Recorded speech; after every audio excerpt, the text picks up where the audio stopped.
Himot ta karon og mamol. Ang mamol ay paborito ng mga Arabic. Kasali na yan siya sa gawa nila. So, Arabic coffee. Ayan. Ang ato ang napakasarap na mamol. Yan, maghimo tao mamol. Date. Dates. Date na siya na yung ano na. Ayan.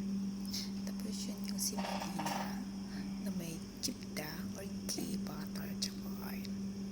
I-hold mo lang na ito na siya.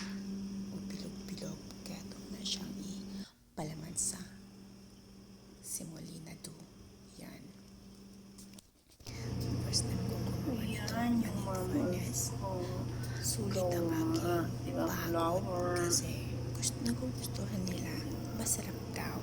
Pati yung mga bata nagustuhan nila yung kumain. Ganyan kulay niya kaysa cinnamon. Hindi kumakain yung mga bata. Pero ngayon, syempre, ilang oras ko yung ginawa. Nakakapagod din ang sakit sa likod.